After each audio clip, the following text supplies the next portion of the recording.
All right, so yesterday's jobs report, obviously delayed, seen as good to mixed by most observers. You can see here the bounce here. This is your 3-month moving average.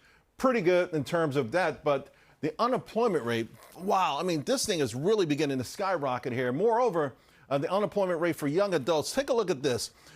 So over 55, that's up, at an uncomfortable rate, even 25 to 54, but folks under 25, we're talking about 10% unemployment. Now, when it comes to the labor market, my next guest uses a technical terms for this current labor market.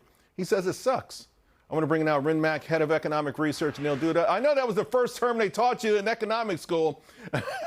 Neil, I mean, so, listen, you use all kinds of data, not just the official stuff that the Fed uses. And like Indeed, I saw you posted an Indeed chart a moment ago. I think we're moving too fast on these.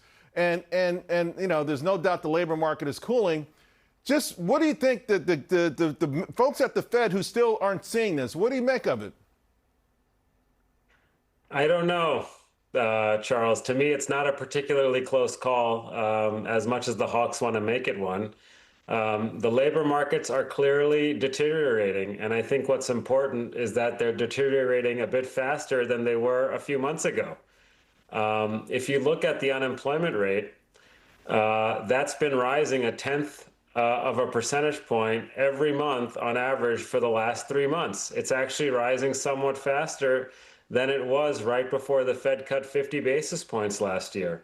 And what we know about more recently, remember, this was a September data point, Charles. Right. In October, WARN notices, those are worker adjustment and retraining notifications that employers are kind of required to give if they plan to lay people off or close facilities. Those rose, and we know that layoff announcements rose. Right. And we also know that continuing claims are at cycle highs through basically the middle of November. Yeah. So it's likely that the unemployment rate, which was at almost at 4.5%, by the way, in September, is probably a tenth or 2/10 higher now. So I think it's very concerning. I agree with you 1,000%. Also, an interesting note in your report earlier this week, the trends in unemployment sort of bucked the standard narrative that is being swayed by less immigration. Oh, totally. I mean, if immigration was the primary reason for why the labor markets were slowing down, how come employers are less intense about trying to find workers? Shouldn't job openings be going up? Shouldn't real wages be going up? That's not, in fact, what's happening. Shouldn't the industries that are most sensitive to, the undocumented, shouldn't they be the ones that are showing the most weakness in employment growth? In fact, that's not the case. The weakness has been generally broad-based. So I think it's really a red herring. To me, if it walks like a duck, talks like a duck, it's a duck. And in this case, it's pretty clear to me that the unemployment rate's going higher. Hey, Neil, I want to ask you about AI. That's the big story of the markets, the economy. Are you modeling, or have you been able to start modeling the impact on jobs yet?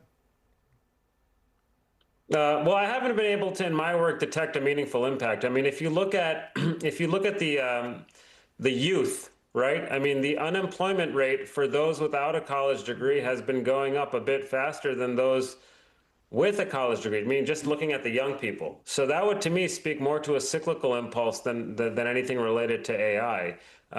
When you look at the industries that are adopting AI, those aren't necessarily the most. Those aren't necessarily the ones that are shedding the most workers. So I think it's a little bit premature to be pinning this all on the AI boom. I saw a big spike in that September number in Asian unemployment. And I kind of thought maybe I could trace some of that back to tech and AI, but I'm going to talk to you about that at a different time. Right now, inflation. So for the most part, inflation, goods-driven inflation, is pulling back. Core services, shelter, obviously food and energy, but the rest of it's coming down. But there are a lot of folks at the Fed fixated on this. Yeah, that's right. I mean, that's the interesting thing, right, Charles? That their argument to be not doing anything December is basically, well, inflation's been high for several years. Well, okay, tell me why that's going to stay the case. You've never had a reacceleration in inflation with housing rental prices coming down, and that's exactly what's happening. You look at used car prices at wholesale auction; those are also coming down.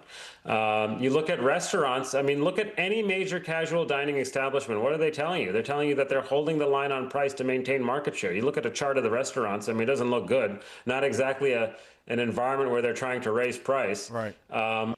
So rents and restaurants, those are key service sector areas for inflation. Why does that matter? Because those prices are set with expectations in mind. So this idea that expectations are getting away from the Fed, I think is completely ridiculous. So look, I mean, to me, the hawks, I accuse them of monetary malpractice. I mean, what they're doing, frankly, is unnecessarily putting at risk the labor market for what? It's, to me, the fact that the labor markets are getting worse is why the risks to inflation are going away. Yeah, and of course, John Williams maybe have come to the rescue. Yesterday at 7:15, a chance of a cut had dropped all the way to 24.5%. Now it's back over 70%. Maybe they'll also listen to you as well, Neil. We'll see. Thank you so much, my friend. Appreciate it.